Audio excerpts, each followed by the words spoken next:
Mimi nikainuliwa juu, huyu mama kainuliwa juu, tukajipata tumelaliana in the new year. Why do you want to suicide yourself?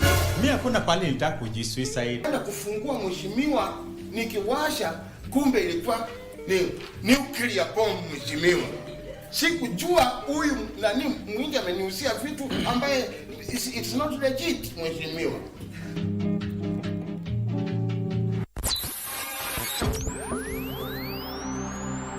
Pindi tunapowasha vifaa vyetu, tunapata fursa ya kutangamana na wasikilizaji wetu.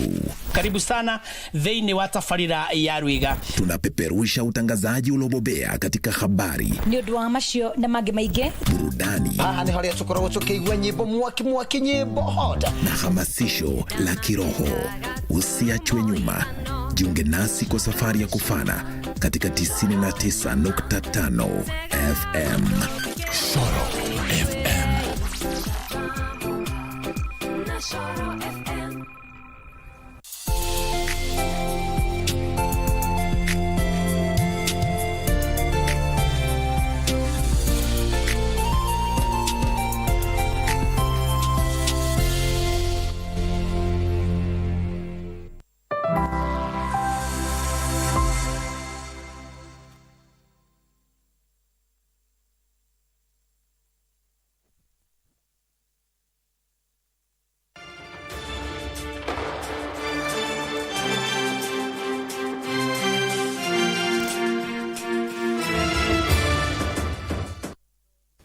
Well, a very good morning to you. Thank you very much for watching KBC Channel 1. It is time for Bizz Check.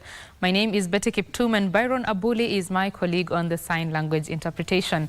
Over the next 2 hours, we will be having a conversation on matters money. Where exactly do you invest in 2025? What are the available options? How do you look at your risk profile and how much risk can you take as an investor? And all that is coming up within the hour. And my guest this morning is Alex Kidake, who is an investment expert. He's here with me. We are also expecting Maurice Opio, who is the Managing Director of KCB Investment Bank. He will join us in a little bit. But let's start this conversation with Alex. Thank you very much for joining us, Alex. Thank you so much for welcoming me at KBC. Karibu sana. Thank you. Let us start with the investment landscape as it is right now in the country, kindly. I think, according to me, Kenya is a very good place to invest, as in is a developing country. And you look at our country, if you make a wise decision, definitely you are going to make money because there are so many opportunities. But what I want to advise most of the people who really wants to invest in this country is that it's very important to have both the theoretical knowledge and the practice knowledge, because the moment you have the theory, the moment you do the research, then you'll be able to know exactly where you are going to invest. I want to give an example of some of the things, some of the opportunities that are in this country.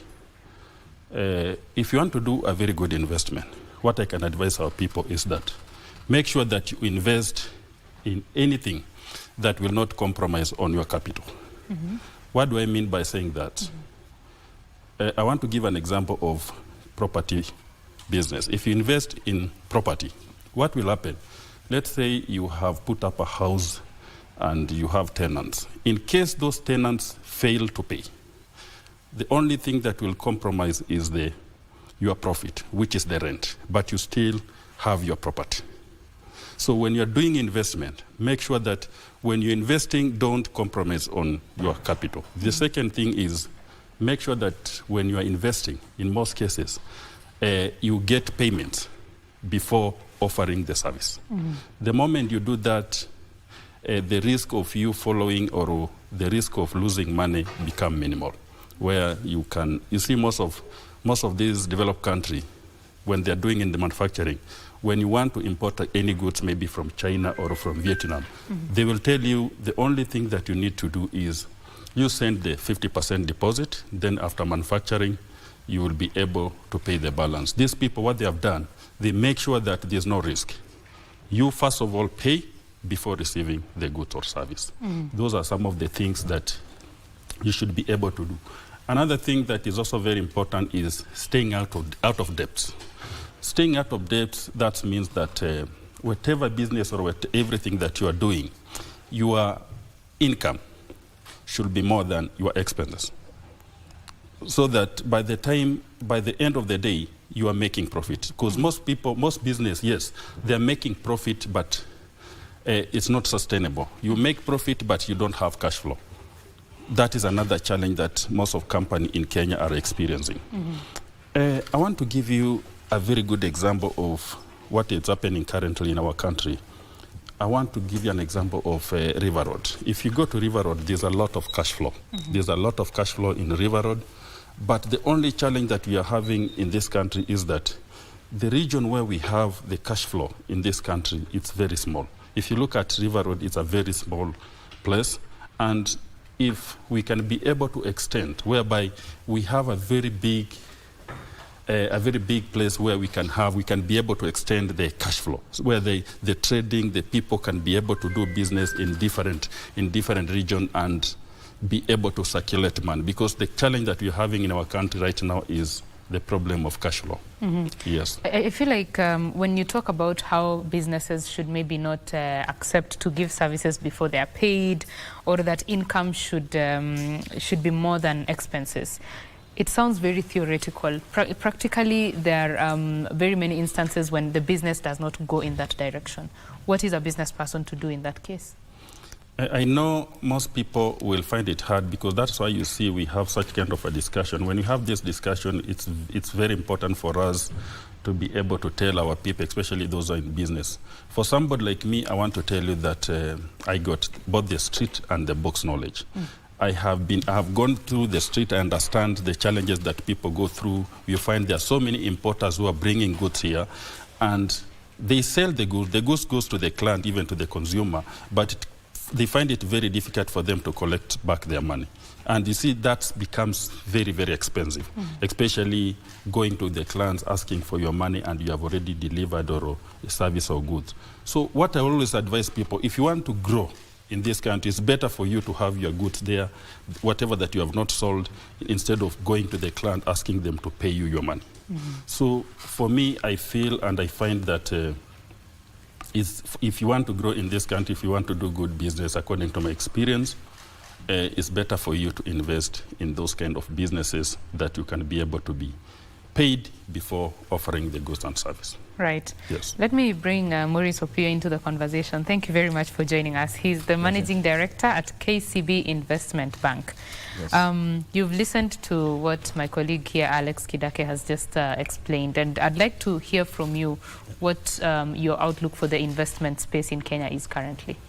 All right. Thanks for that question. I think if you're looking at investments and you're looking at a horizon of 2025, then you have to start with the basis where we come from in 2024. I think 2024 delivered significant returns to investors in the marketplace, and this I'm talking about the equities market, which we saw a rally closing around 36% if you take the NSE 25 stocks as an index.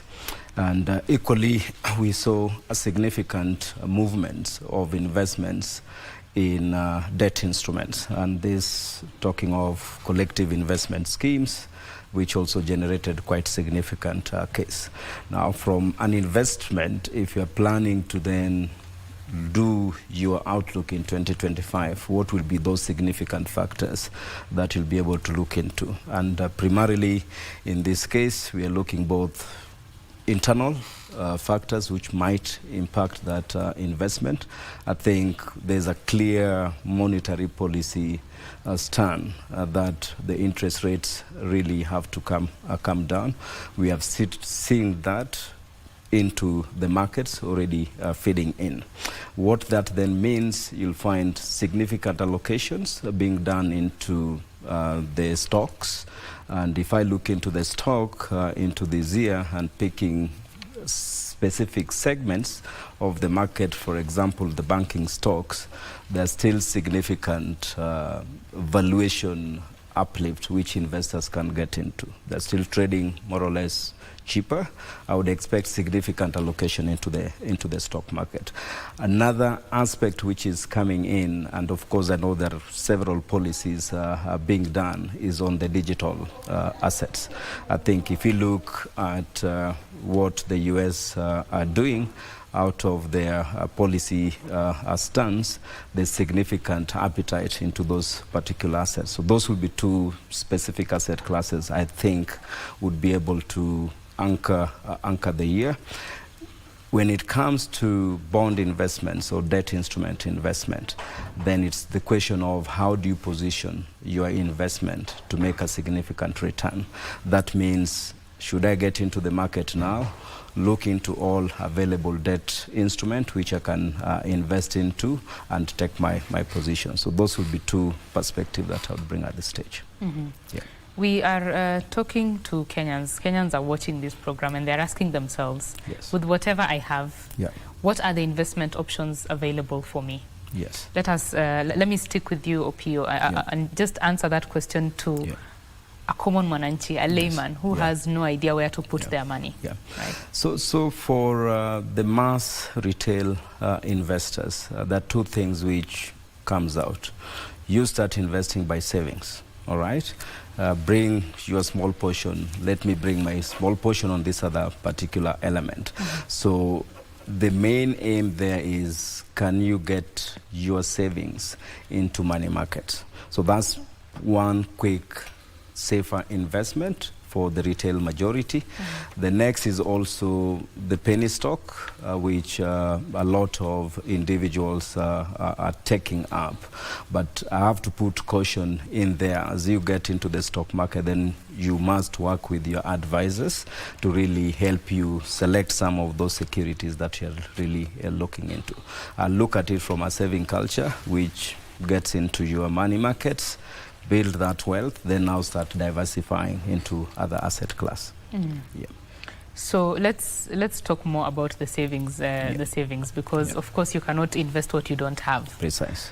We know that the savings culture in this country is still very low. Yes. And according to a report that was released, a lot of people, their income has either stagnated or gone down. There was, yes, 60% of those surveyed. Yes. Their income has either stagnated or gone down in the past 1 year. Yeah. And so what does this mean from a perspective of training your mind to even start saving and investing? Yeah. Let's start with you, Pio, and then I'll give Alex a chance. Yes, so if you plan to save, you'll never save. Okay. You have to have the discipline of doing it the other way around. You have to, on any source of income that you have, don't spend first, then say, I save. I think that is the cultural aspect that we need to address within, as a nation, actually, so that we have significant saving pools. Today, if you look at our savings as a nation, combine all the savings that you'll have, we are still less than 10%. In other developed markets, the principles of saving would always be 40–50% of an economy. Mm-hmm. And that's what spires into a drive into the growth. So saving to me will be a discipline. Start by having a principle and say, in each and every income that I make, can I have 40% of that income being invested immediately? So to me, it's a cultural aspect. It's not the lack of money, and that's where now the pooling of resources come to us. Mm-hmm. So today, if I'm running a money market, for example, bring your 100, bring your 200, bring your 500, bring 1,000. Collectively, your pool keeps on growing. So don't wait and say, this income pool I have, or the disposable income which I have, is not sufficient for me to save. Mm-hmm. It's the question of the discipline and just having a policy that I'll deliberately be saving. Being deliberate in your saving. Yes. Alex? I think in one or the other, I will agree with my brother here. Mm-hmm. But me being a businessman, I might differ, because what I believe in, for me, I'm more into trading. Yep. I need the cash flow, and I want to work. If you look at our country, I want to talk about 3 areas that I feel they are good to invest in. Number 1 is agriculture. Yeah. Agriculture is a place where I can advise those who really wants to invest. Is a place whereby if you invest wisely in farming, the returns are good. You will make good money because the market is there already. The other thing, especially this one I want to talk to youth, is about the technology and innovation. You know, if you look at the Gen Zs, these are the people who were born when the technology was there. So they are very conversant with it. They understand the technology very well. And I want to give an example of a company like TikTok, the one that comes from southern China. This is just an app that somebody develops and they're making billions. You see right now with the technology, each and every company, they want to invest in e-marketing. That is what they are doing right now. Right. And allow me, Alex, allow me just a little bit to interrupt you. I am informed that we need to take the viewer to Garissa, where my colleague Abdiaziz Hashim is with the CS in charge of the housing docket, that is Alice Wahome, and he would like to have that conversation with her. Let's just join my colleague in Garissa right now.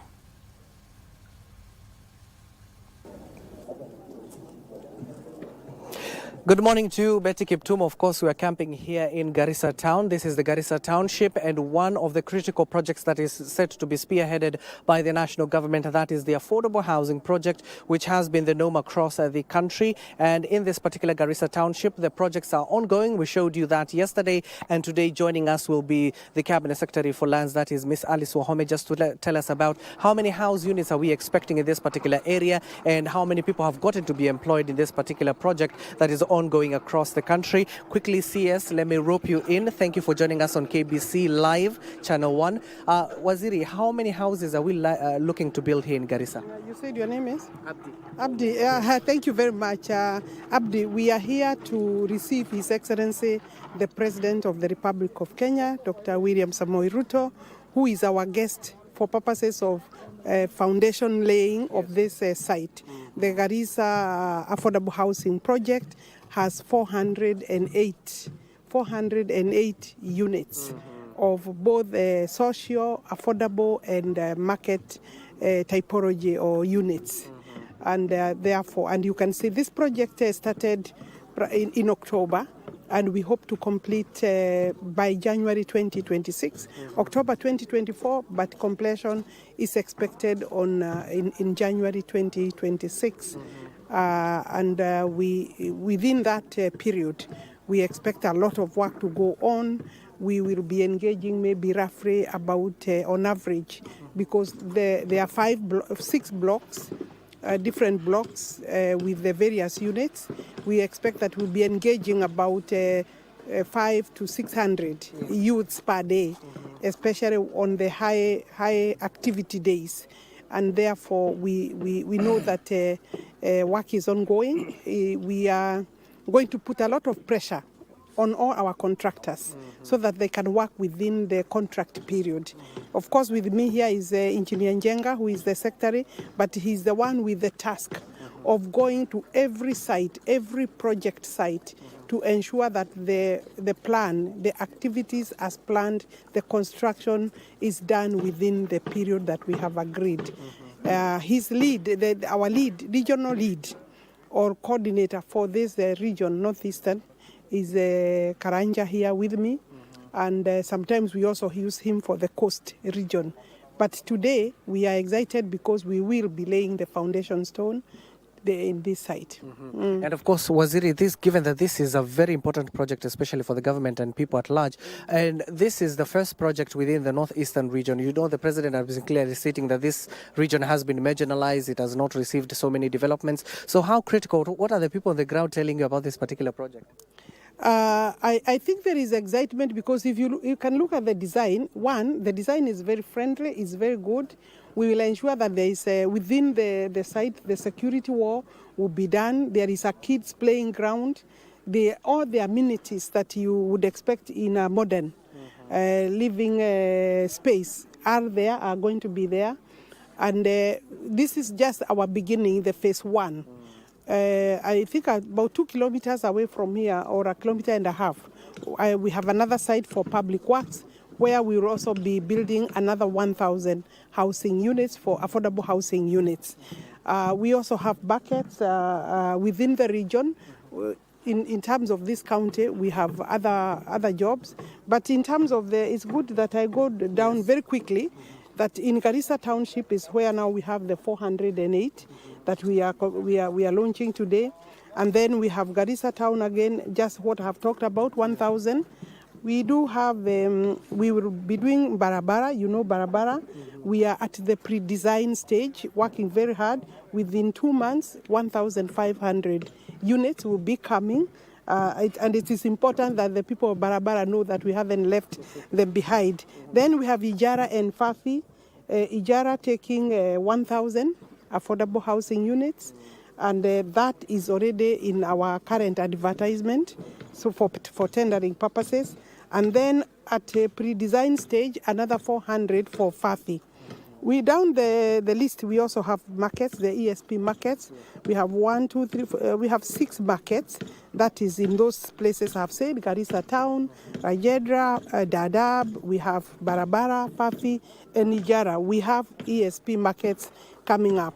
2 are already ongoing. Ongoing one at 24% here in town. And then the others are at evaluation and procurement stage. We believe that our procurement takes between, on average, 60 days will be done with what we need to do. So by April, all those markets will be up and about.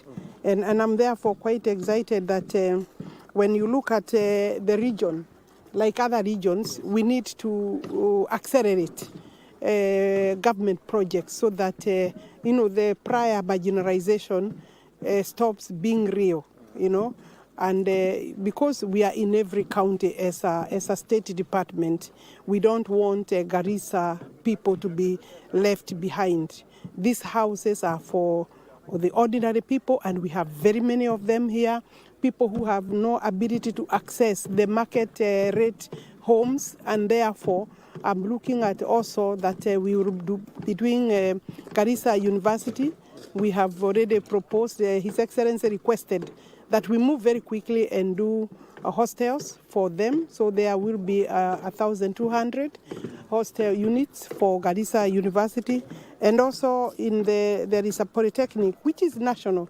When a polytechnic becomes national, it's like almost the status in terms of numbers of a university. We will also do 1,200. So we are speaking about a lot of these things, and His Excellency has the list, and I believe he will be expounding on this project. So if you look at what is behind us here, this project, by January, we are not giving the contractor any space to take us slow.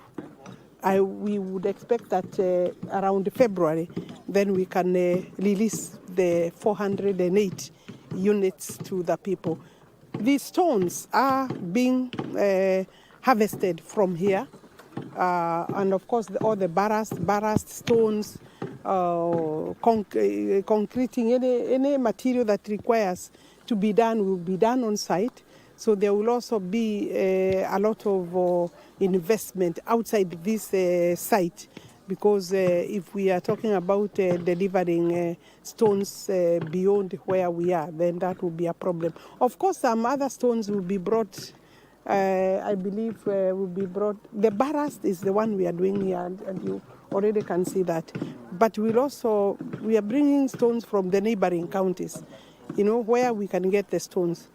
And we want to disabuse people's mind that one person or 2 people are benefiting. Here in Garissa, the local suppliers are free to engage the contractor for purposes of whatever supply.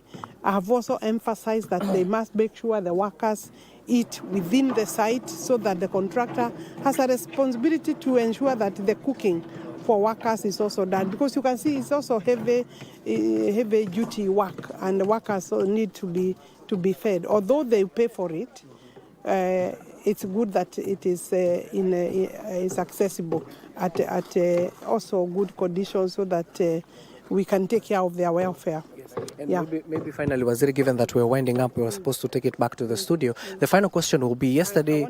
Yes. I wanted you, especially in terms of the target, which is 200,000 houses. Yes. You clearly made a remark on that, and Kenyans are concerned. So, are we likely to see that target ever being reached? Actually, I can clarify because I think the nation media deliberately misled and maybe manufactured their own stories. The question that I was asked is, because your target is known and we have spoken about it, 200,000 units. In fact, if we can do 250, because the private sector has at least between 100, we want them to raise from 50 to 100,000, so that overall we can have 300,000. So government target is 200,000. And I said, and we have said before, 140,000 units are in different stages of construction.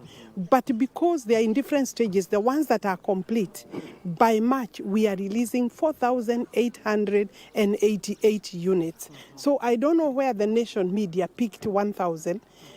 Possibly it's because I said in Mukuru, we are releasing them in phases. Because they are 13,200, we will be releasing the first 5 blocks.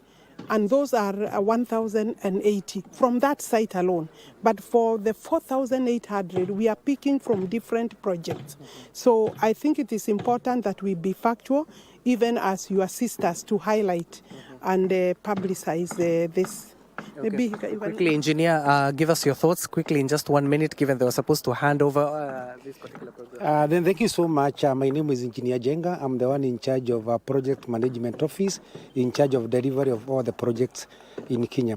As Waziri have said, I want to specifically talk about this Garissa Affordable Housing Project, where we are delivering 408 housing units. We have 6 blocks that are on this site. Apart from the 6 blocks, we are having a kindergarten, and we are going to have a play area for the children and greeneries for the area. We are going to have underground water tank and a borehole, and also we are going to create local economy. We are going to employ, as Waziri has just said, between 500 and 600 people from the local area, and also Mamagetheris. We are having a minimum of 5 of them. And the materials that we are able to get locally, we are going to get, so that we also create a local economy for Garissa. Thank you so much, Engineer. And thank you, Waziri, also for your time. And of course, you've just heard there from the Cabinet Secretary clearly stating that the target remains 200,000 houses per year. That is what the government is targeting to ensure that Kenyans at least are housed affordably in a conducive environment. Now, of course, I want to take you back to Betty Kiptum, and we'll duly inform you as and when the President touches down in Garissa County. Thank you very much, my colleague Abdiaziz Hashim there, coming to us from Garissa. Speaking to the Lands, Public Works, Housing and Urban Development Cabinet Secretary Alice Wahome. Of course, she is there expecting, or rather to welcome the President later on when he arrives to lay the foundation for the Garissa Affordable Housing Project, a project that will have around 408 units. And she says will employ up to 600 young people per day to participate in that particular project. And we shall be taking you to Garissa once President William Ruto arrives there. But now we come back to studio and continue with our conversation on money matters. We are just trying to figure out where we shall be investing this year, where what options are available, and how exactly to decide your investment. And in studio, I have Alex Kidake, who is an investment expert, as well as Maurice Opio, who is the managing director at Kenya Commercial Bank Investment Bank, KCB Investment Bank. Yes. Well, thank you, gentlemen, for staying with me. Alex, before we took that link from Garissa, you were telling us about the areas that are most ripe for investment. Yeah, thank you so much. Now, there's something that, I wanted to share with Kenyans, and I wanted to tell most of the people who wants to invest in this country. The first thing that they should know is that Kenya is a developing country, and we have so many people who are looking for employment, meaning when it comes to human labor, we have the resources. We have people who can be able to work.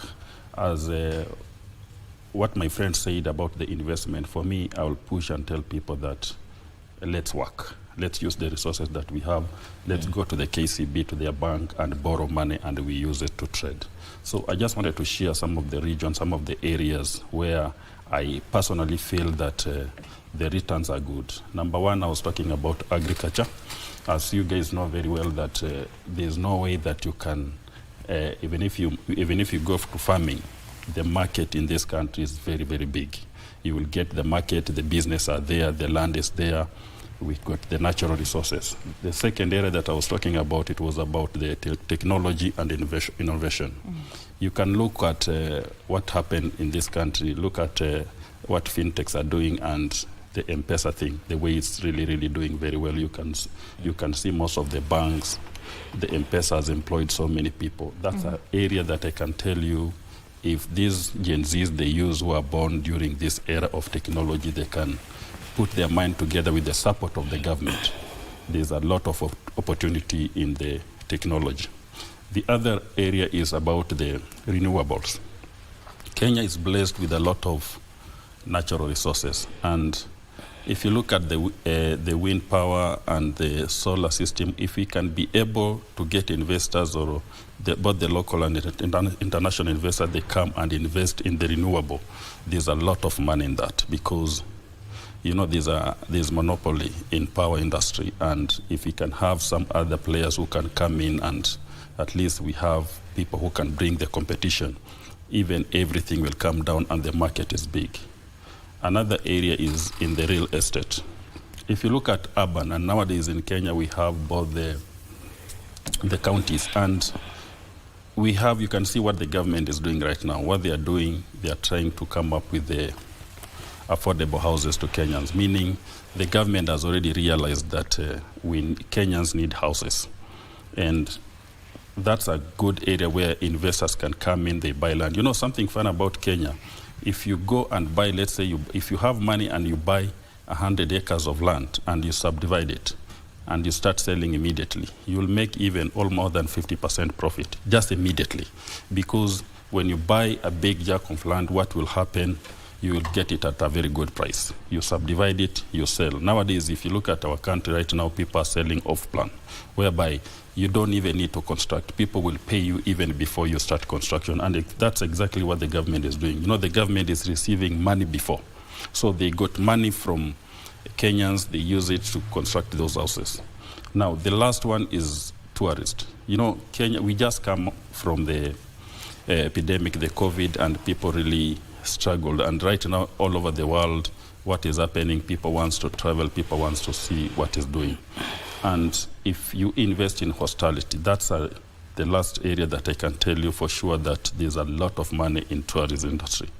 If people can come and we invest there and we get the support of the government from the Ministry of Trade, we try. You see, there's a time I was in Turkey, and what I saw in Turkey was that there's a lot of support that the government is giving the local people when they market their country, whereby they have a system.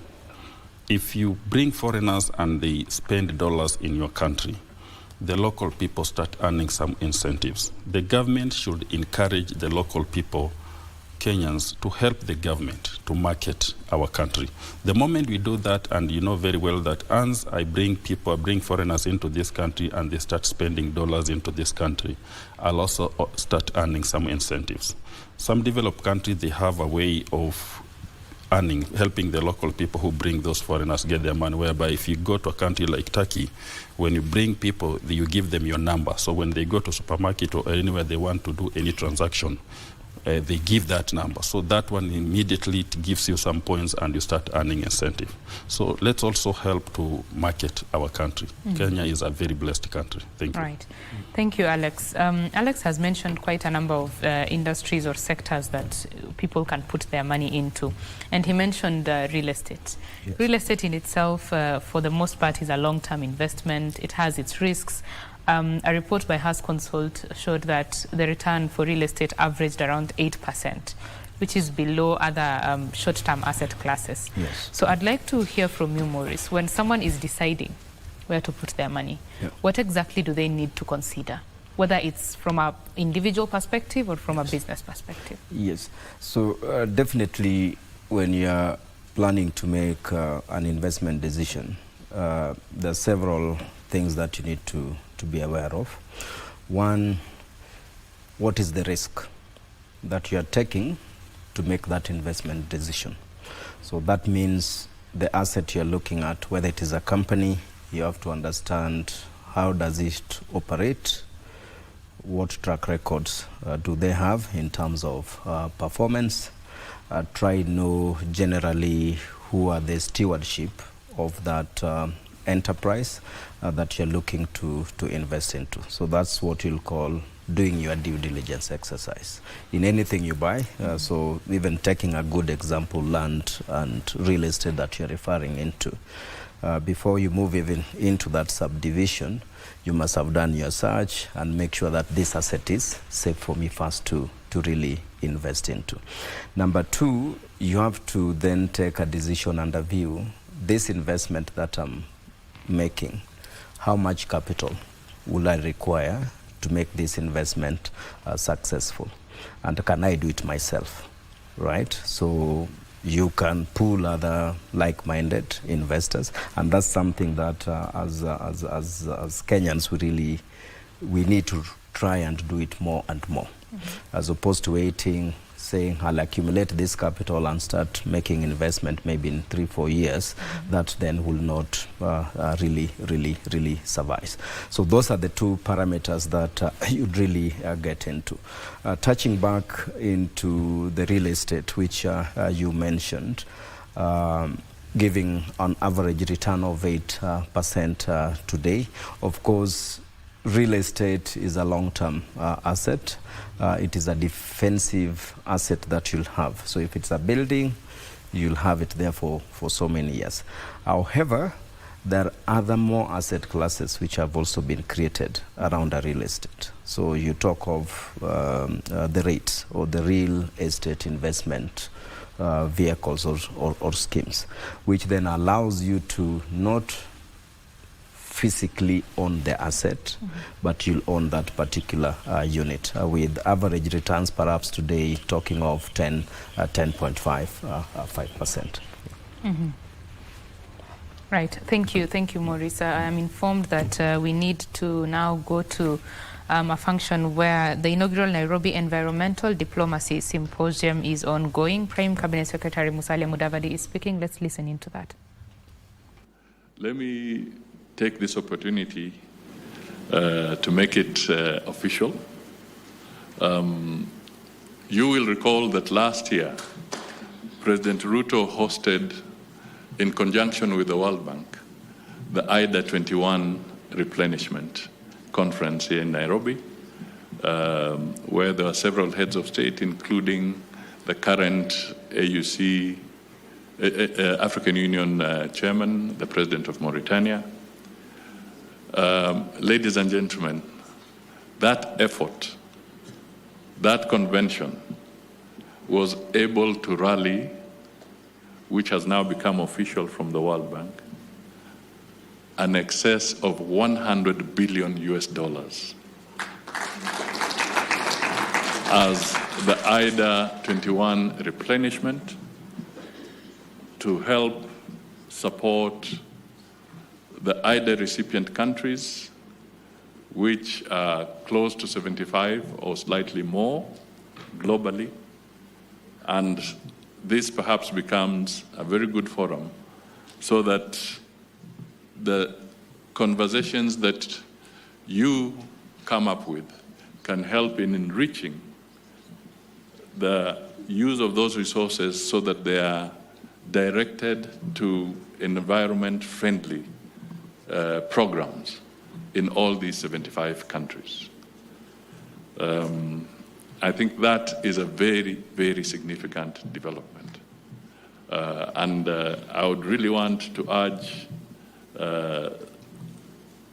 all of us to see the significance of having a very robust diplomatic initiative and engagement with other countries, because it is through that kind of arrangement that Kenya's leadership, in conjunction with other partners and friendly countries, have able to rally the global community to raise these resources. That is a very significant development. The other thing that I may want to perhaps just flag again very briefly is that as we talk of the environmental diplomacy, I also want to let this audience know that formally the Cabinet of Kenya has now approved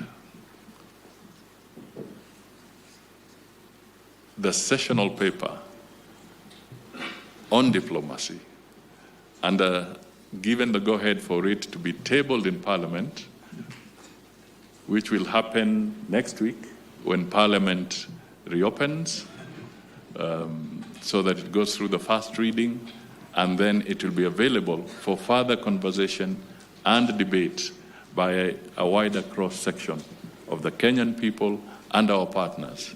This time, we are making it clear that diplomacy is not an exclusive club. We want diplomacy mashinani. We want the people to understand what is our policy across various issues, and we want them to engage so that it is no longer a mystery that diplomats are seen carrying a briefcase into a plane, and then they are seen coming back, and they are assumed that they were just having a cocktail somewhere. Let us share in reality what is all this diplomacy about. It's also important to note that for Kenya's purpose, our constitution recognizes diplomacy or the foreign aspect as one of the arms or the pillars under the national security architecture. And if you look at Article 240 of the Constitution, it is very specific that it falls within that category. So Cabinet has also corrected an anomaly which has been lingering for a long time, because for some reason the foreign agenda was being regarded as just a normal administrative affair. And now it sits with clarity in accordance with the Constitution where it should have been for a very long time. So I thought this comes to you so that even within the framework of debate, we now fall within the security sector working group for planning purposes. So that is what I wanted to tell you. But there are other good things that we can do, and I want us to do together. I saw Joe Ageo here.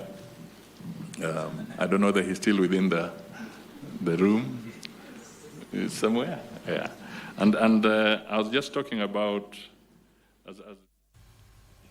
That is the Cabinet Secretary, that is Musalia Mudavadi, speaking at the Environmental Diplomacy Symposium there.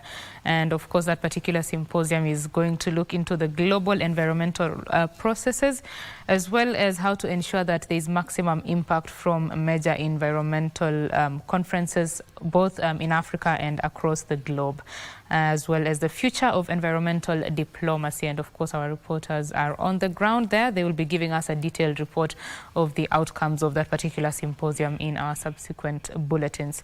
We get back in studio and continue our conversation on matters where to invest in 2025. And I am with Maurice Opio, the Managing Director at KCB Investment Bank, as well as Alex Kidake, who is an investment expert. Maurice, you were telling us exactly what you need to consider. Yes. Before you put your money somewhere. I want us to get practical. Yep. Assuming someone of their income, whatever they make, they can only manage to put away, say, 5,000 shillings yes. in a month. Yes. Where does this person start? So it depends on what you're... in terms of investments, the first basic principle that you should start on is saving. Saving allows you accumulate build the capital that you need to do the investments in the long term. All right, so that will be the first principle. Whether you bring it to capital markets, put it to money market, or the unit trust, as they are commonly known in the marketplace, or put some into bank deposit savings, that would always be the first step to that journey.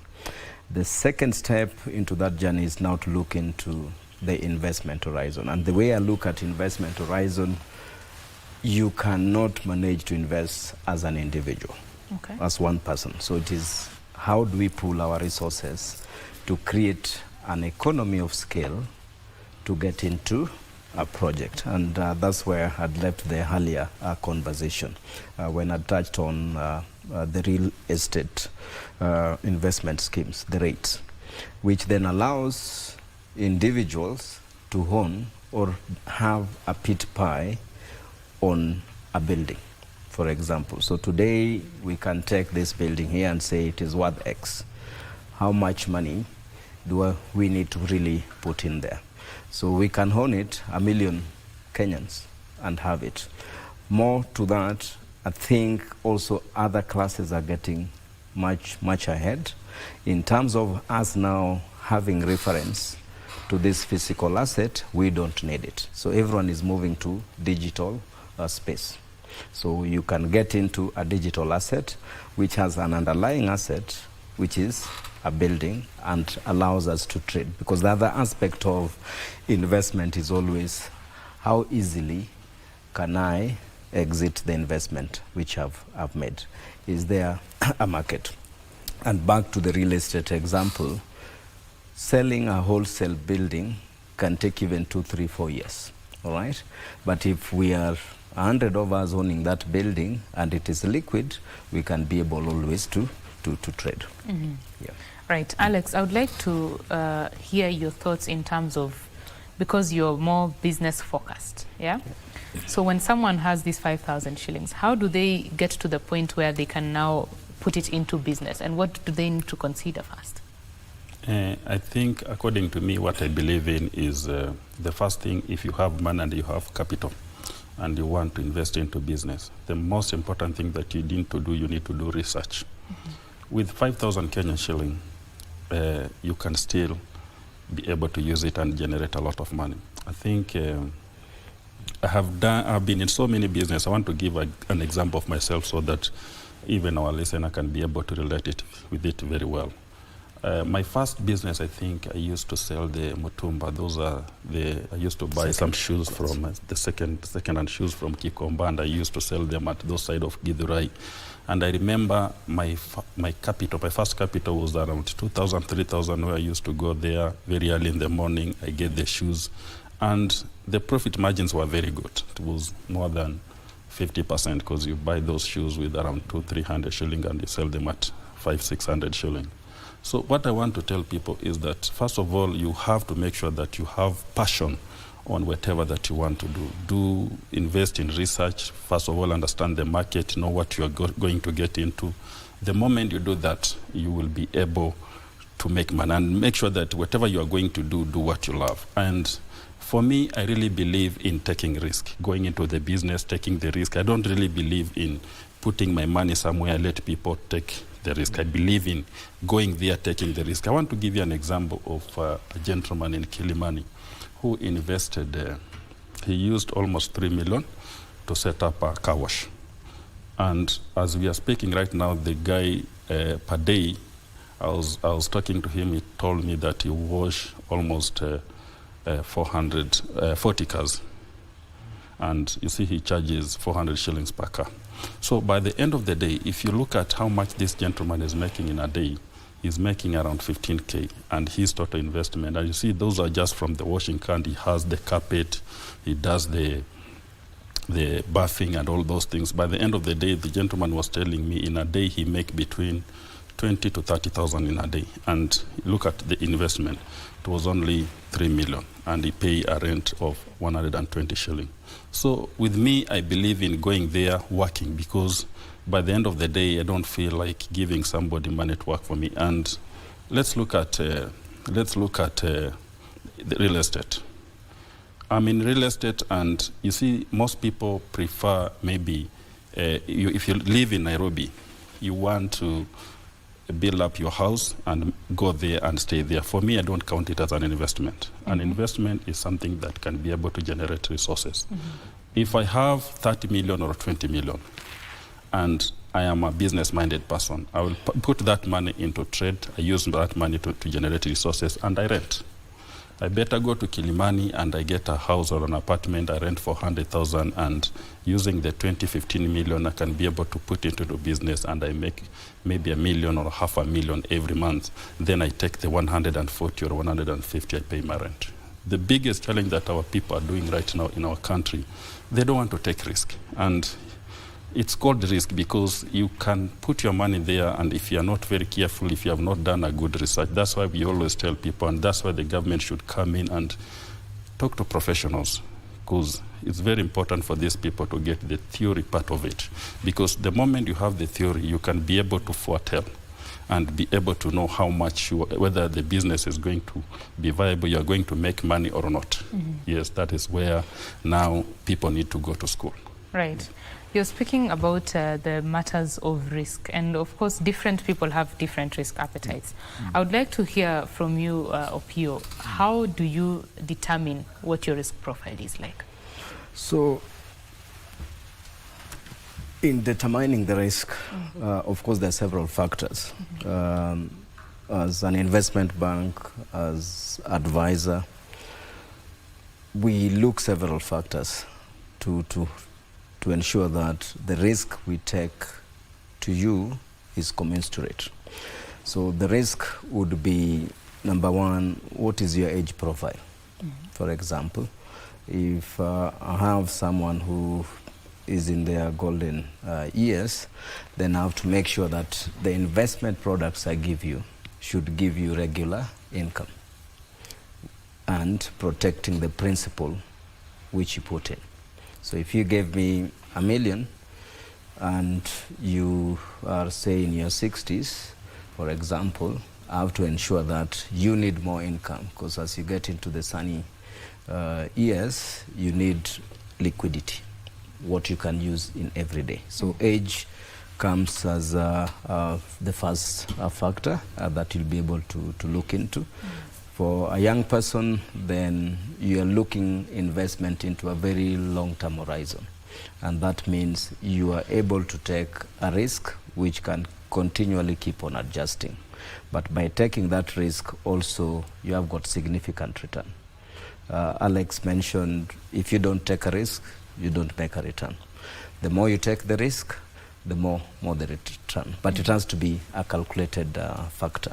So that will be the first item that you'll be able to look when you're looking into investments. The second aspect of it, what is your purpose and intention of putting up this investment? That's also a critical decision that you really need to have.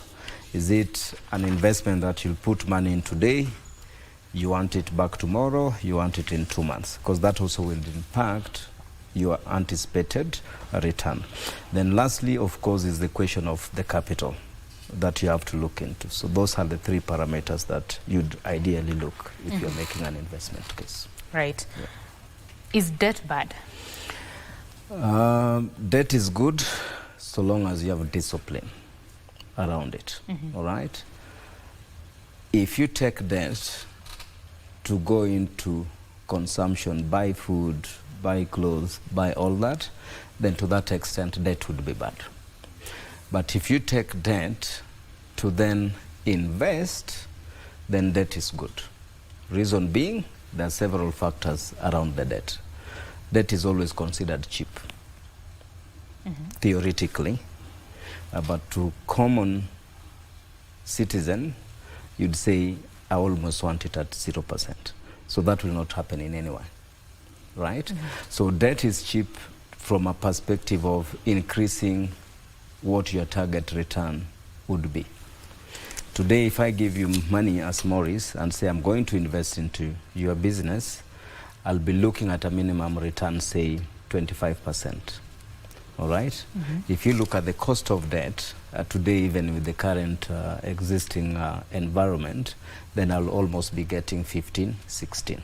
Right. So that debt mix and what you put in would elevate your returns.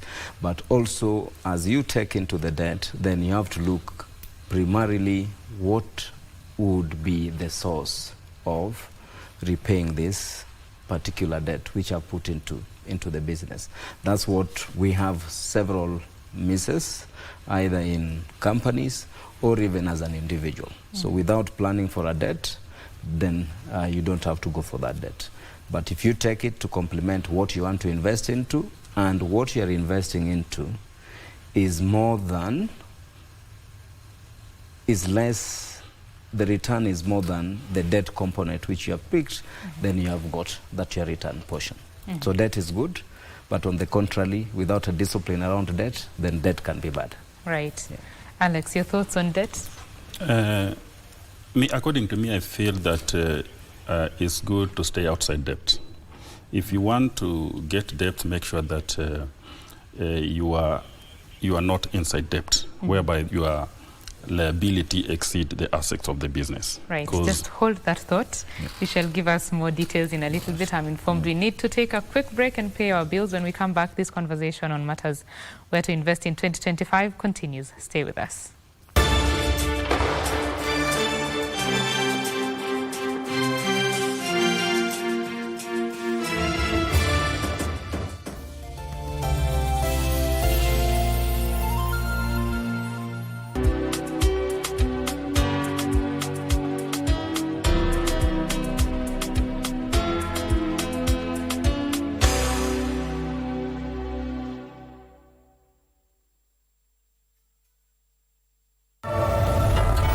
What's wrong with you? Our neighbor gave you a dress and you think it was an insult? I really don't know if it is because of your delicacy or your vanity. From what I've seen, I understand why your wife was upset. If the same thing happened to me, I would definitely be very upset. Enough. That's a different matter. Don't you try to preach on me. Most people have their hobbies. I know I was wrong. I can endure if he insults me. My friends, I can endure. But he insulted my parents. And even you. Leo nataka chakula cha mchana na cha usiku kiendane na vile roho yangu inavyotaka. Wewe, mbona ukanidanganya? Kivipi? Wewe hukuniambia kwamba ni mimi yuko na jasiri kwa msiri. Nuru, usiniite mimi. Usiniite kabisa. Wafikiri mimi ni yule bunde sababu mmemzoea. Mimi nalindwa masaa 24. Walindwa na nani? Lazima wajue Karembo nimekuja kuchukua nafasi yangu. Hakuna tena kulala wala kustarehe mali ya mume wangu. Najua atasema, "Oh, Karembo ajisikia, nisijisikie sababu."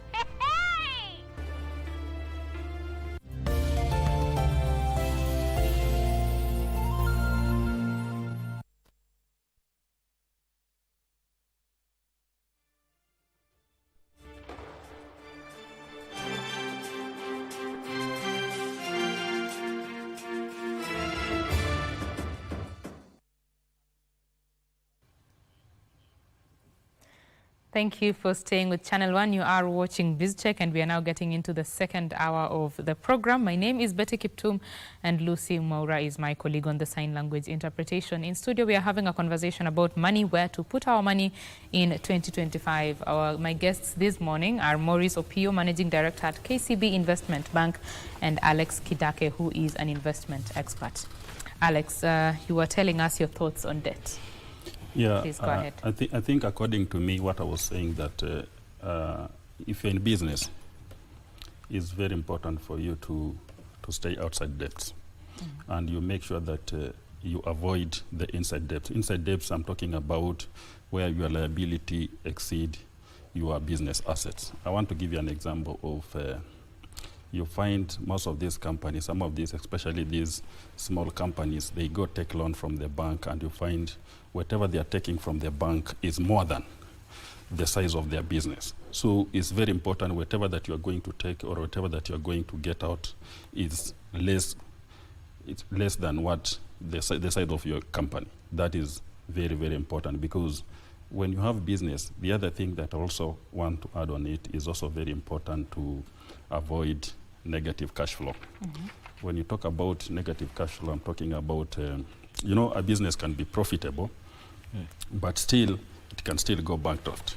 It has profit and still go bankrupt. That means there's no sufficient cash flow. When you are in any business, make sure that you have enough cash flow. So when you have enough cash flow, the business can be able to grow, because most people go into business to make profit. But if you want your business to be sustainable, to grow, the main aim in business, you have to make sure that the business is growing, because you can make profit but not grow. So the business has to grow.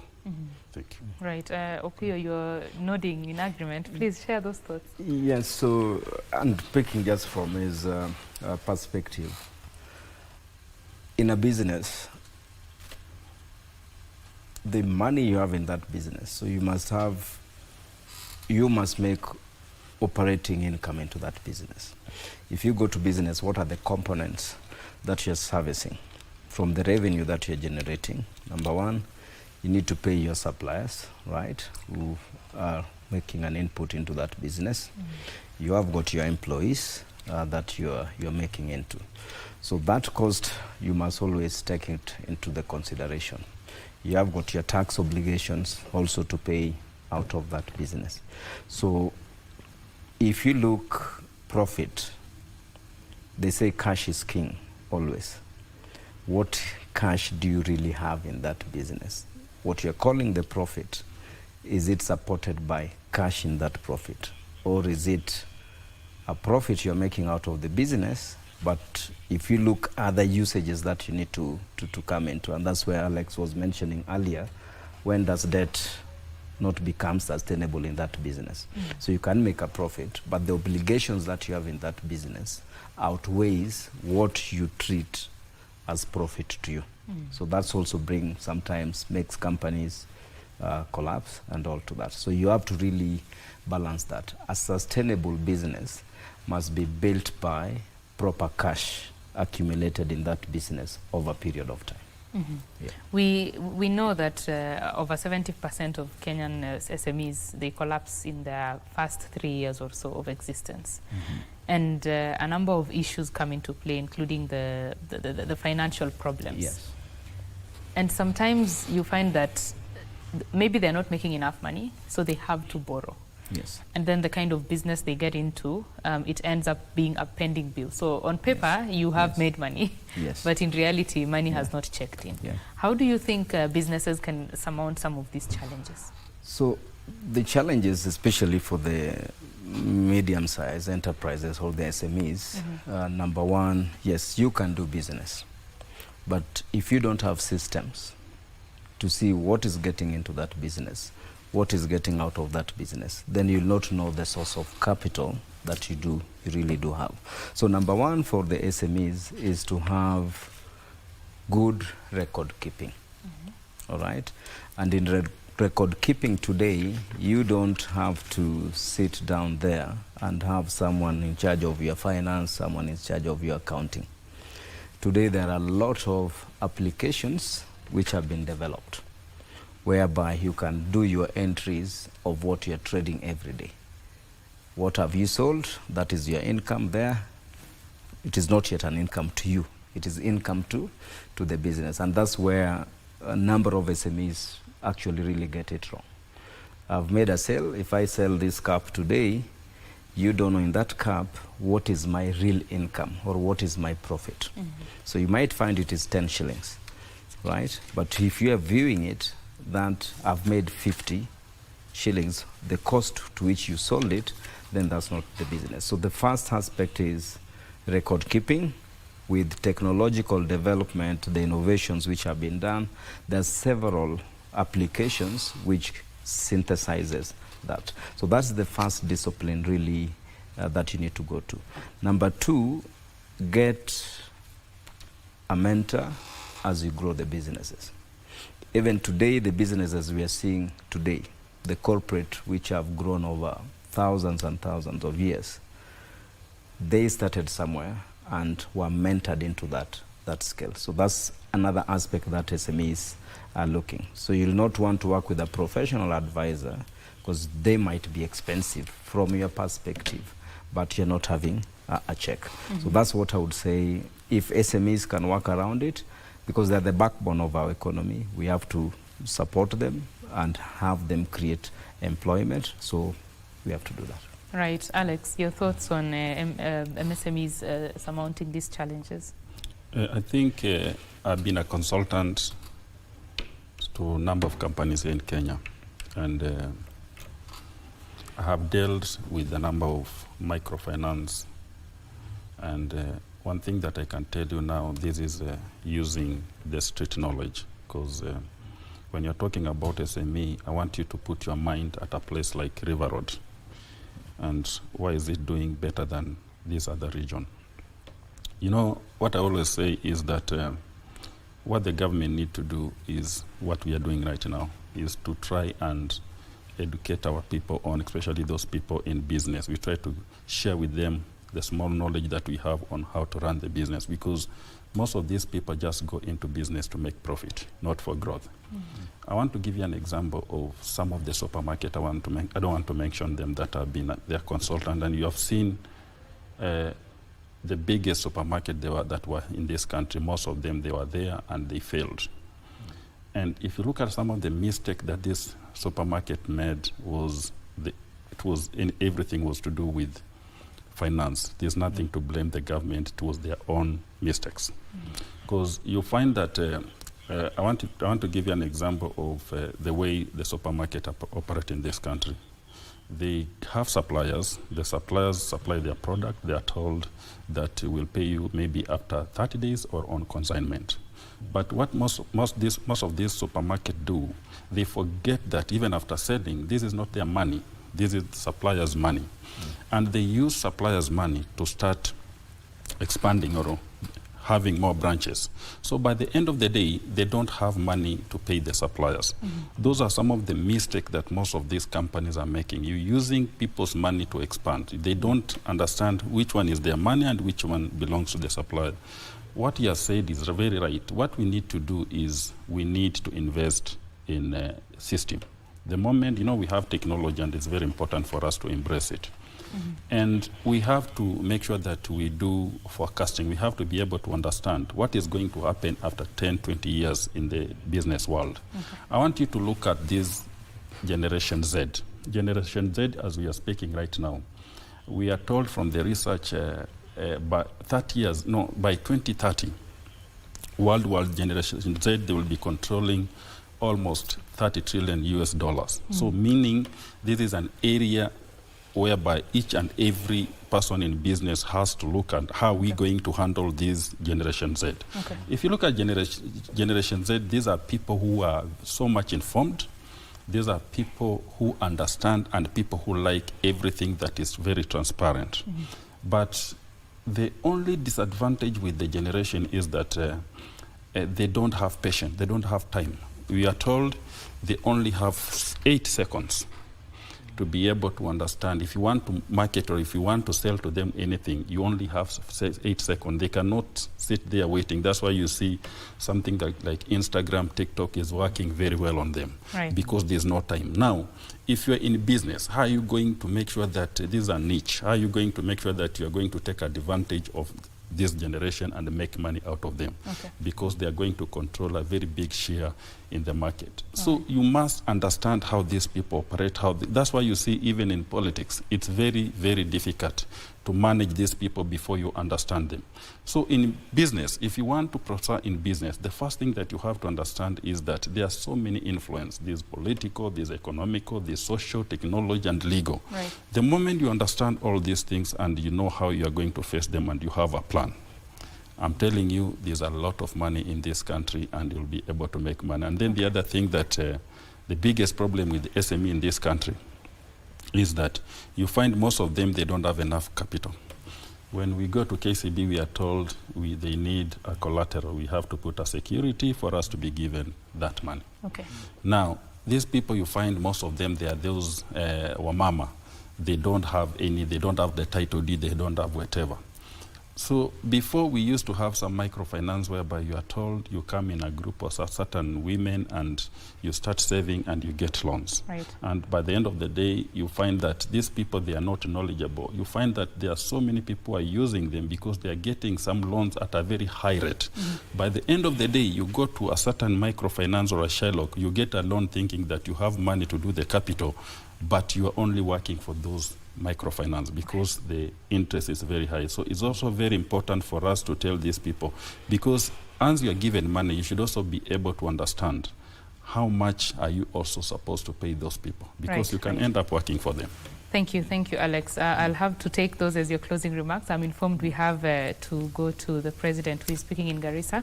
I'll just give you, Maurice, about 30 seconds to give us your closing remarks on this. My closing remarks would be definitely encourage Kenyans. This is our country. Let's invest into it. Let's pool our resources and let's just grow it. We have to create the next generation by just inspiring them to save, invest, and sustain your life into the future. Right, let's focus on our country. That is the message here. I've been speaking to Maurice Opio, Managing Director at KCB Investment Bank, and Alex Kidake, who is an investment expert. We now move on and take you to Garissa County, where the president has arrived and he is speaking. He's set to launch a number of affordable housing projects there in that county. So let me hand you over to Garissa County. Mbunge wetu wa Ijara Bwana Ali, mpigeni makofi. Na tuko na muungwana mwingine huko, mtu mzuri. Na nyinyi wote sasa, asanteni sana, karibu na kupenda sana. Thank you very much. God bless.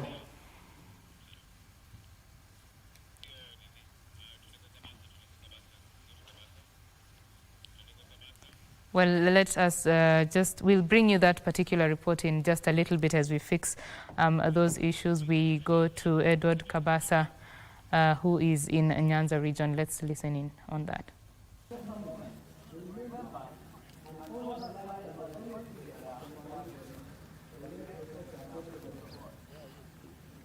Good morning. You are watching live pictures from Kisumu County. The Nyanza Investment Conference is underway. It did kick-start a couple of hours ago, and the highlight of this conference, of course, will be tomorrow, where President William Ruto is expected to give a speech. There will be other speeches from notable people. The idea is to drive as much investment as possible to the Nyanza region. At the heart of this engagement is the Deputy Chief of Staff in charge of performance delivery, Elido Walo. He did give his inaugural address this morning. A little bit later, we'll be talking to him.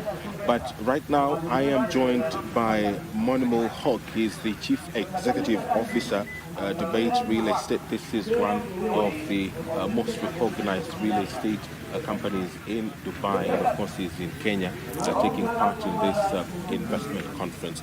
Welcome to KBC. What is that business opportunity that Debate has identified in this region? Thank you very much for asking this question. Well, as you know, Dubai has been one of the most popular destinations globally for a lot of investors, and based on the fact that they have set a tone for wonderful, the quality and visionary leadership. They have been there, set there for numbers of years and decades. So that sets all the pulse and bring all the attentions from the world to Dubai, to people from all classes to invest into Dubai, into real estates, which is the real game, I always say. And what you see, Dubai has been trusted by most of the nations. I would say more than 185 countries and nationals invested into Dubai. And of course, based on their leadership quality and the visionary set they have overachieved their target, what they had in 2020. And it is expected that by 2030, they're going to they're already overwhelmed with the target they have in terms of developments. And you can see the skyline of Dubai, it keeps changing every day. So I would say, look, Dubai is the place for people to consider as a global investment hub. And you can operate your business, you can secure golden visa for 10 years, which is like permanent residency, unlike European destinations or West, I would say, as a whole. So there are genuine opportunities from Dubai. And of course, we as one of the major real estate companies in Dubai, we can help investors or even young people to start up, with the visions they have. And Dubai has been very friendly towards the young, talented people to use it and give them the platform to explore further. And I can see the same opportunity here as well. To be honest, once I landed, I feel like it's a land of opportunity. I don't know why things are not moving forward and fast. And perhaps that's the reason as to why this investment conference has been set up in the first place. Africa has the resources, it has the people, it has the land, and it has everything to thrive globally. Right. What are some of the opportunities that you feel are yet to be harnessed to ensure that Africa competes with the likes of Dubai and Singapore? Well, I'm glad that you mentioned Singapore and Dubai. It's been an example to the world anyway. Now, I think, look, no matter what we talk about, it's the visionary. You need to know how to think big. You need to know how to think out of the boxes. And you need to know how to actually navigate the youngs, the patrons. And I think this could be a game changer for any nation. So if you know how to invest into young people, a lot of the government, I have been running road shows, exhibitions all over the world, and what I see, a lot of investment, government investment, or even private sector's investment, don't always target the youngs. You need to target the youngs, so that you have a strong pipeline coming in the future. And that patriotic attitudes has to be coming from them too. Like, you need to know how to love your country. And the way you do it, it's like give and take. If you take care of me, I'm going to take care of you. That's how the world is probably still surviving. So I would say, number one, pay more attention to the young and let them grow up with the entrepreneur mindset. Not just jobs or very limited income. Show them the prospect of how to navigate to an uncapped income. I have seen a lot of talented people, and I have some staff members from here as well. So I see the talents are everywhere in this land, and immense of opportunities are there too. So talents, young talents, you need to nurture them. You need to set the vision for them so that they can think further. And if if you cannot think, you can hardly achieve anything. So how do you make investment attractive for young people? Well, to be honest, tourism. I think what Dubai has done, look, Dubai didn't have anything apart from real estate, tourism, and they have this Port Jebel Ali carrying a lot of responsibilities of the trading hub they have made, they've become very known for in the world. So I would say tourism could be one of the important things. This land is so beautiful. Why don't you make it appealing to West and bring investment to the country? I think this is one of the very baseline to start with. And obviously, and educate people towards tourism and how to, get into small investment, bring from overseas. And then once you have tourism, obviously that's going to lay out, set the tone for investment coming out of the country. If I don't know your country, how would I invest? I need to know the people, I need to know the culture. How do you integrate technology with what we are seeing today? There is, artificial intelligence, which is making life very easy for humanity. Mm-hmm. How do you integrate it with the engagement that we are having here?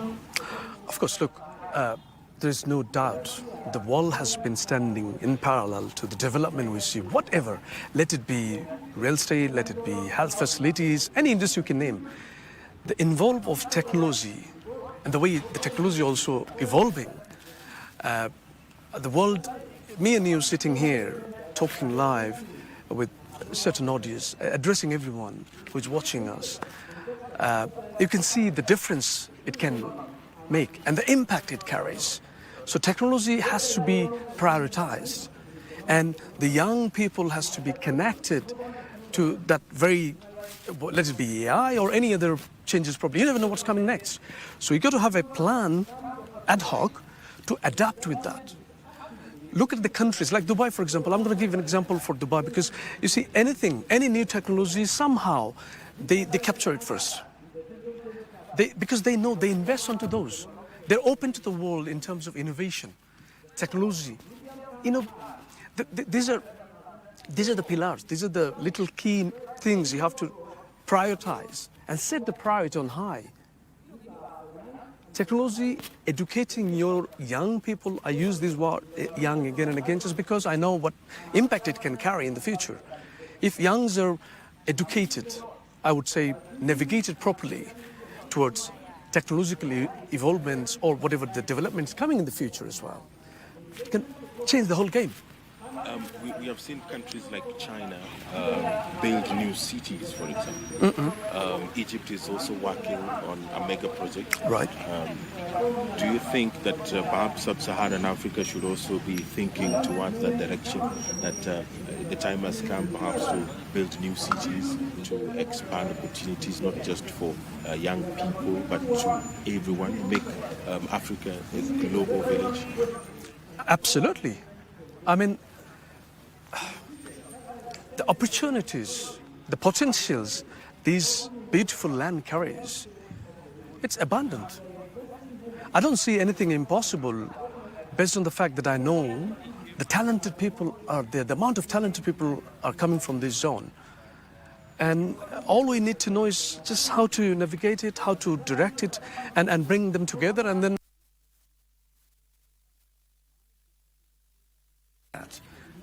You are in the real estate business. The Kenyan government has a project called affordable housing, where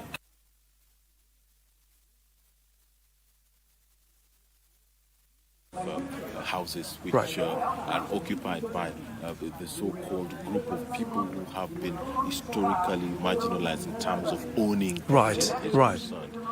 This model, where the public contributes money to that kind of a project, how big can it get? Is it something that can go beyond our borders?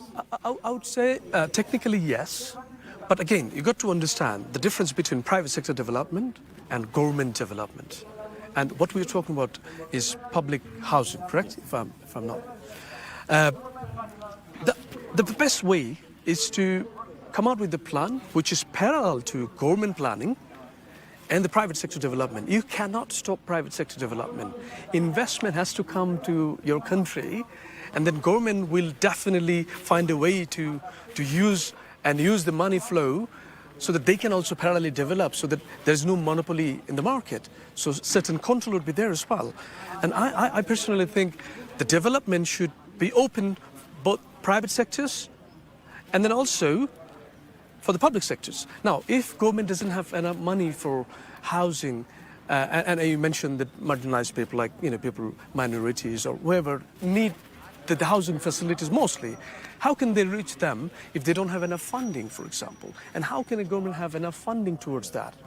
That is also important to understand and work it out. So I see, bring investment, do the private development, and get a cut. Set your tone, set your target, and help people who need housing support from the government. But government cannot, I believe, no government can actually make it public, open to everything and offer housing facilities to everyone. I don't think I mean, it hardly makes sense, to be honest. So I think the planning should be running it parallelly. The private sector, bring investments, even encourage people who were wealthy in this country, for example, and let them, and also one more important thing that I must mention, you need to be open as an economy. You need to be open to an extent where the foreigners, for example, I'm from UK, so I should feel that safe, I should feel that secure, I should feel that it's a country welcoming me to invest, and I can have a quick exit as well. So these are the things that you have to set as a whole package for any investor or any foreign investors who come and invest to any countries. So I think a little attention sometimes bring a huge difference. Now that you've brought up that environment that makes business thrive, right? What would you say has been the biggest problem, especially for Africa? I know that Africa has its own issues politically speaking. Right, of course, yeah. But how do they make this environment conducive for investment? That we can have our political differences, but business should be allowed to continue. Right. I think obviously the political, I'm not going to go to politics, but again, as far as I understand, any government, whether political or whatever government we can think in Africa or wherever, it's a mindset. If you genuinely want to develop, for me, I think personally, because I'm not government, so for me, I'll be, I'll be little careful selecting words, to be honest, because for me, impossible is nothing. It doesn't exist. Once you are blessed with so many young and talented people around you, all you need to know is how to use them, how to bring revenue from all over the world if I'm not blessed enough naturally. So how to acquire it and make the best use of them and create that, young patrons, young lads coming forward, coming together and have an impact in the economy and contribute directly. Once I say directly, meaning you need to take care of them first, and then you need to find a way to use them at the same time. A lot of countries I see, you create a platform for youngs, but you don't give right opportunities to them to flourish. So what they will do, let's say I have invested into young patrons as a government. Now I'm an investor as a government. I need to make sure I set the right opportunities for them too, so that they don't fly. And which is the most common problem we have coming from a developing country or underdeveloped country. So you need to stop that flow of brain drain. That's something you need to, as a government, I would say, need to be very careful. There's no point of me investing into youngs if I can't hold on to them.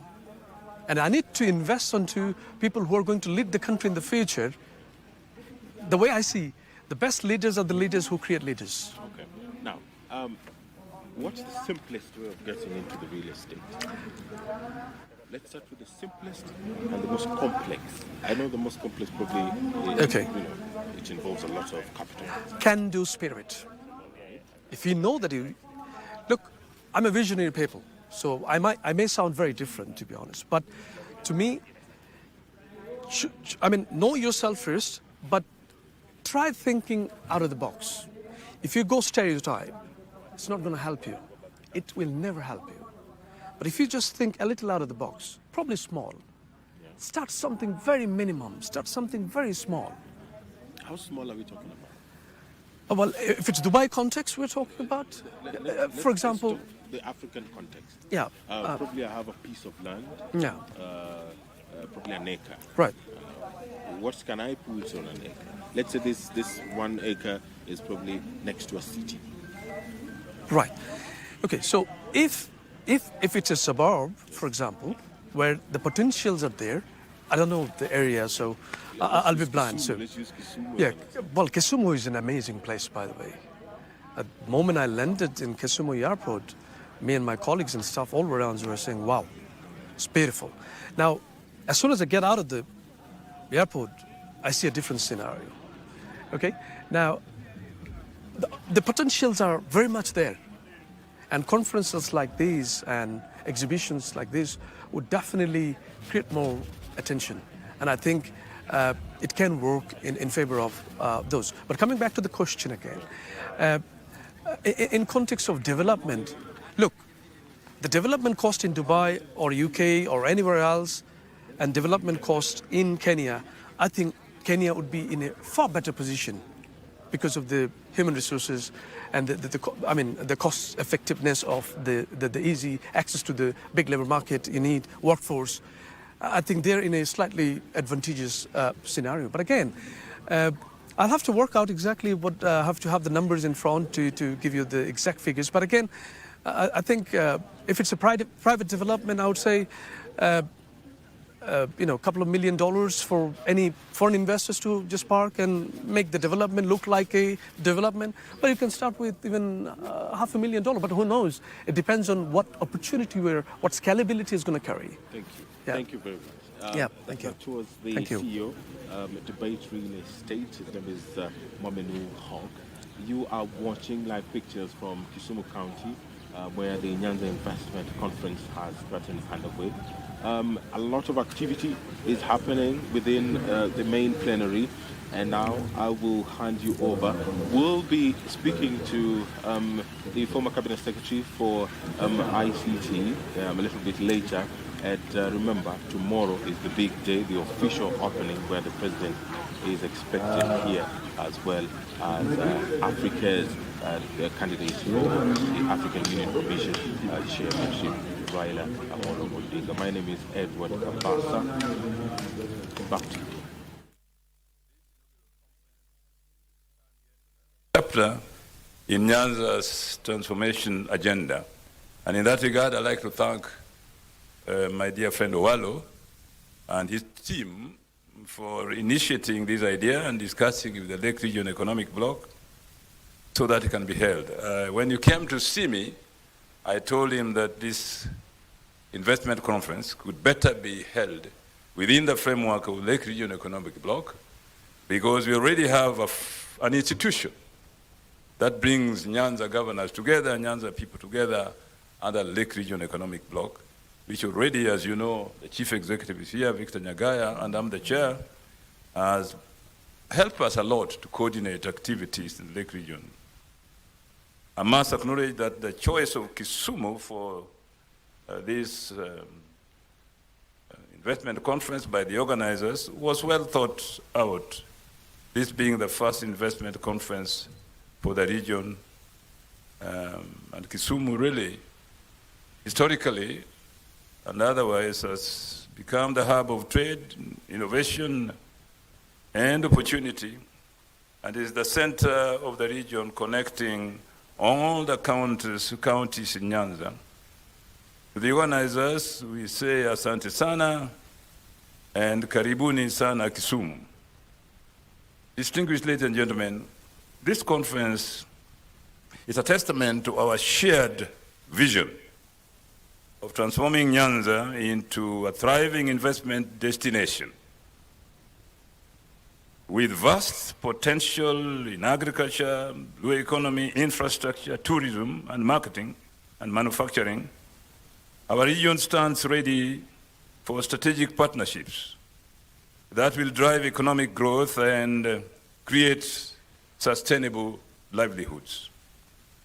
Our counties are the focal points for development, and development being local, we must start at the lowest levels, ensuring that devolved functions are adequately implemented for the benefit of our people and overall development of our region. Fortunately, the Constitution gives devolved government some very fundamental roles in development. Agriculture, for example, water and land, not to mention housing and human development in terms of early childhood education centers, which is the foundation of education in any society.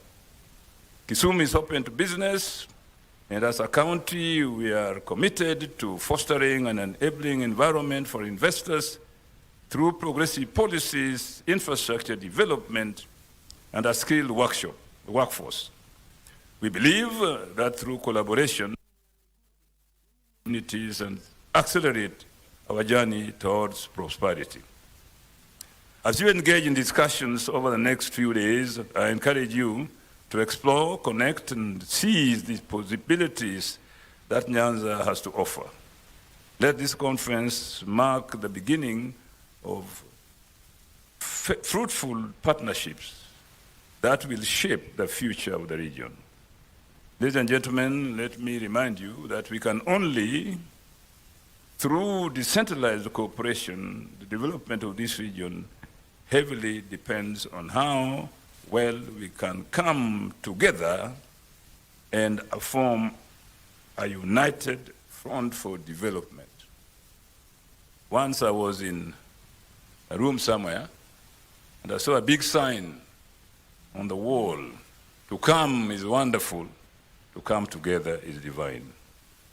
Countries like Morocco, which are also here in Africa, have thrived on decentralized cooperation, and it's important for us to borrow a leaf from them and emulate how they succeed through partnerships and cooperation. The journey we have set out to do today is one that is set to change our region, but only with dedication. Let us work closely with relevant national government agencies, local and national private sector corporations, including private sector associations and organizations, to change the course of this region. Let us work together with international organizations that are interested in development, especially in the face of a reactionary move by the American president called Trump to withdraw economic cooperation with developing countries through institutions that have proved useful, like the World Health Organization and their own institution, USAID. But we in Africa don't want to cry over spilled milk. We must be innovative and cover the areas that institutions were helping without crying foul. I believe we can do it. One will do it for us. No one will do it for us. We must rise up for our people. And as I close, allow me to leave you with the words of Nelson Mandela. And I quote, "Do not," and I repeat, "do not look do not look the other way. Do not hesitate. Recognize that the world is hungry for action, not words. Act with courage and vision." Once again, ladies and gentlemen, welcome to Kisumu. Enjoy the warmth of our people, the beauty of our landscapes, and the vibrancy of our economy, and the love of our people. Thank you. I wish you a successful conference and a happy stay in Kisumu. Feel at home and karibuni Kisumu. Asanteni sana.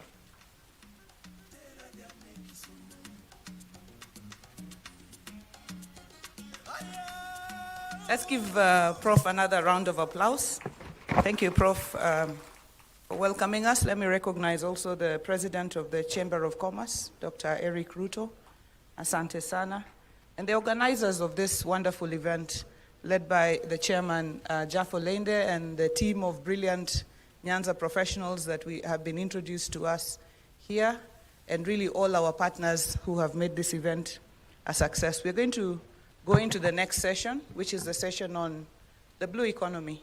And many speakers ahead of me have spoken to one very distinct advantage that we have as a region, which is the blessing of having a part of the second largest freshwater lake in the world, and that is Lake Victoria. And that is why we are going to dive deep into discussions on the blue economy. And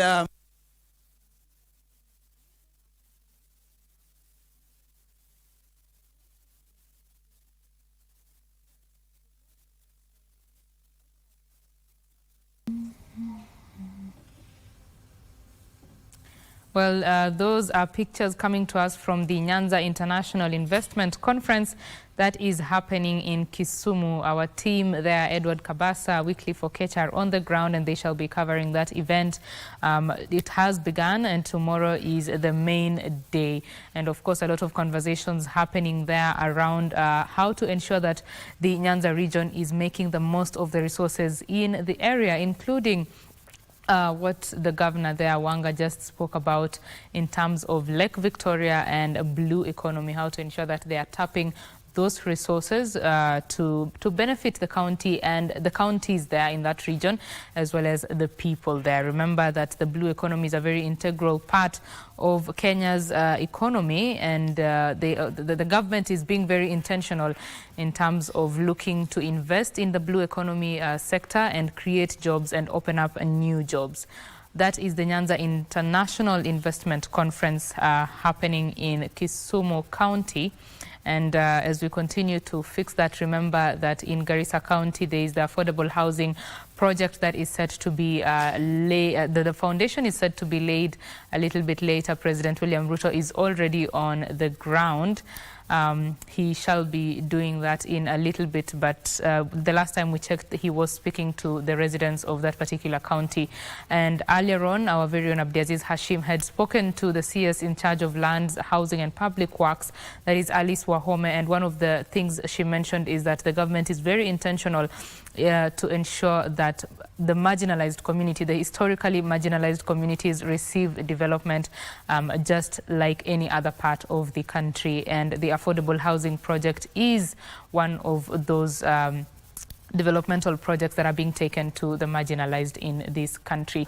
Another thing she mentioned is that part of the housing projects there include the establishment of 2 hostels that have the capacity of carrying 1,000, or rather have 1,200 units each. One of those hostels will be in Garissa University, and the other will be at the Garissa National Polytechnic, which she says now that it has been upgraded to national status, it's at the caliber of a university, so that means they need more hostel space. And of course, that is one story that we are following up on for you. This is Bizz Check. Remember that a little bit later we shall be bringing you stories from the counties on Kurunzi Mashinani, but as we fix that particular link, that is where we leave it this morning.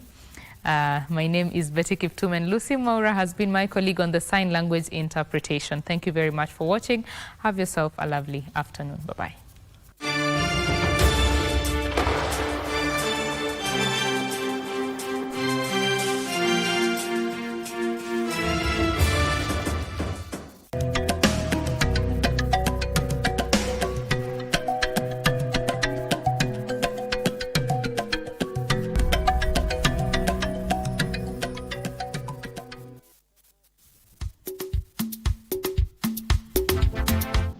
As the sun begins to dip below the horizon, casting a golden glow over the pristine beaches of Shanzu in Mombasa, a remarkable event unfolds that captivates the hearts of locals and tourists alike. From the majestic green turtles to the elusive hawksbill, these creatures have chosen Mombasa's idyllic Shanzu Beach as their breeding ground, where they dig nests in the soft sand and lay their eggs under the pale moonlight. In the evening, the first signs of movement are detected on the sand. A small crack then appears, and with a determined effort, the first hatchlings emerge, their tiny flippers flapping as they impulsively make their way toward the shimmering waves of the Indian Ocean. Na hapa tumeshagundua kwamba Continental ni mahali ambapo mayai yakishakuja kutagwa yanafanya vizuri sana. Mara nyingi huwa ni 99%. Mchanga wake ni mzuri zaidi. Mchanga wa hapa Continental ni mzuri zaidi kushinda hata Mtwapa na Nyali.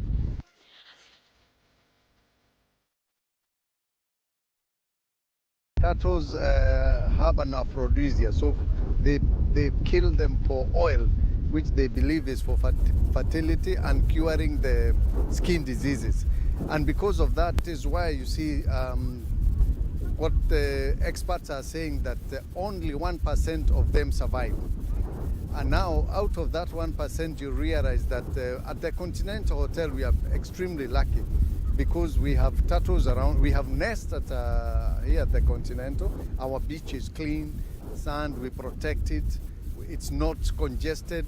There's not a lot of activity. The population is not as big as other places like you would find in Nyali.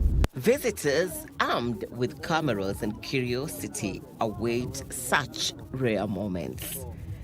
The atmosphere is filled with a sense of admiration, a delicate dance of nature, a reminder of the fragility of life. Here, conservationists work to protect the endangered sea turtle species that nest in this region. Kasa kusema ule ukweli anataga mara 6 katika miezi mitatu. After every 2 weeks anakuja anabwaga mayai. Another 2 weeks anaenda pale kwingine katika the same beach. Haendi beach nyingine, on the same beach anabwaga mayai. Na kuna mwingine ambaye alikuwa ni waajabu, alikuwa green turtle, alikuja mara 8 sana. Na the number of eggs kwa green turtle inaanzia 180 kuja chini. Inabadilika kulingana na vile anavyorudi, inateremka ile number of eggs. Alafu kuna huyu hawksbill, yeye ndio utaga mayai mengi zaidi, yake ni madogo lakini mengi, 240 kwa nesti moja. Amekuja usiku moja anakubwagia 240, alafu inateremka chini. The environmentalists educate the crowd about the importance of protecting these creatures. Pale mahali huwa tunavingirisha wio ama vijiti, tunaweka alama kwamba pale kuna turtle nest. Hapaguswi, hapafiki mtu, na huwa tunafanya nini? Patrols, day patrol. And by the way, the turtle hatching experience in Shanzo is not just a spectacle. It is a call to action. With the ongoing threats of climate change, the survival of these ancient mariners hangs in the balance. And so, by participating in conservation efforts, you can contribute in protecting these remarkable creatures for generations to come. Mchuma Odim, Magical Sense in the county of Mombasa.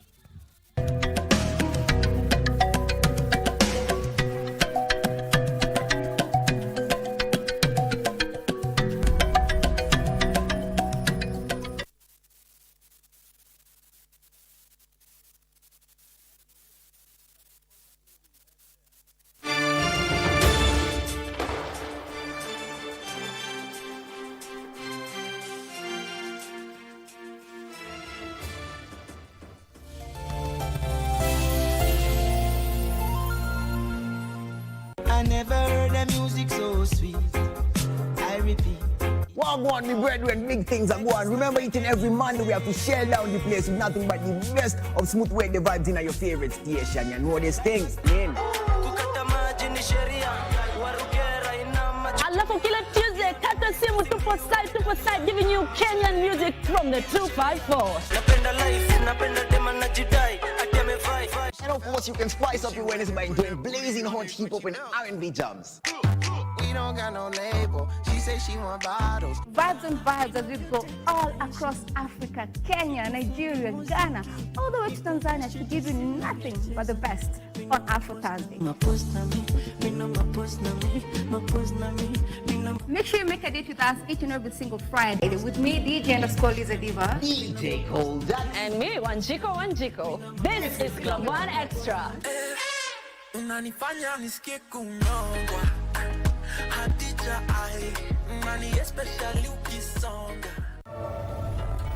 What's wrong with you? Our neighbor gave you a dress and you think it was an insult? I really don't know if it is because of your delicacy or your vanity. From what I've seen, I understand why your wife was upset. If the same thing happened to me, I would definitely be very upset. Enough. That's a different matter. Don't you try to preach on me. Most people have their hobbies. I know I was wrong. I can endure if he insults me. My friends, I can endure. But he insulted my parents, and even you.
In a Japanese sushi restaurant, you're likely to hear a special way of ordering.